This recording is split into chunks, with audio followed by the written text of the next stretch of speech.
हिंदू धर्म में सावन या श्रावण का माह अति विशेष है। माह का प्रारंभ होते ही हर तरफ हर हर महादेव का नारा लगाते हुए महादेव के भक्तों की लंबी कतारें आपको सहज ही दिख जाएंगी। सबसे विशेष होता है इस माह में कांवड़ उठाने की प्रथा। सावन के महीनों में कांवड़ यात्रा का सुंदर मनोरम दृश्य इस माह को और भी विशेष बना देता है। मीलों दूर कांवड़ यात्रा का दृश्य मन में श्रद्धा का भाव जगाने के साथ ही कौतूहल भी जागृत करता है। क्या होता है कांवड़ और उसे भक्त कहीं भी नीचे नहीं रखते हैं, जानते हैं क्यों? अगर आप इस प्रश्न का उत्तर जानते हैं तो कमेंट सेक्शन में जरूर दीजिए। तब तक हम शुरू करते हैं अपना वीडियो। कांवड़ शब्द का अर्थ है ब्रह्मा और कहा जाता है जहां ब्रह्मा है वहां तीनों देवों का भी वास है और जो उनमें रमन करे उसे कांवड़िया कहते हैं। लेकिन इसका सही अर्थ है जो भगवान शिव की भक्ति में लीन होकर उनका अभिषेक करे। कई विद्वान मानते हैं कि कांवड़िया की सबसे पहले शुरुआत त्रेता युग से हुई थी। पौराणिक कथाओं की माने तो कहा जाता है कि देवी सती के अग्निदाह के बाद सावन के महीने में ही दोबारा शिव और शक्ति का मिलन हुआ था, इसलिए ये माह शिव जी को बेहद प्रिय है।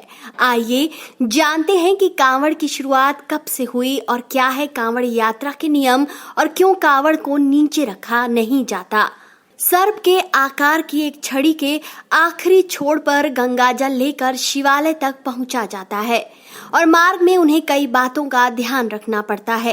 कांवड़ियों के लिए कांवड़ शिव स्वरूप होती है, इसलिए इसे जमीन पर नहीं रखा जाता।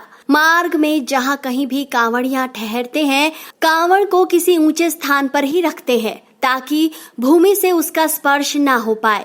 लेकिन सबसे खास बात है कि इन कांवड़ियों को सबसे ज्यादा सावधान कुत्तों से रहना पड़ता है, क्योंकि शास्त्रों में कुत्ता काल भैरव का वाहन है।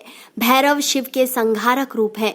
इनकी प्रकृति तामसिक होने से इन्हें अपवित्र माना जाता है और यज्ञ भाग से वंचित रखा गया है। इसलिए प्रयास किया जाता है कि कुत्ते का स्पर्श गंगा जल से ना हो, क्योंकि इसके बाद यह शिव को नहीं चढ़ता और कांवरियों को पुनः जल भरना पड़ता है और अपनी यात्रा पुनः शुरू करनी पड़ती है।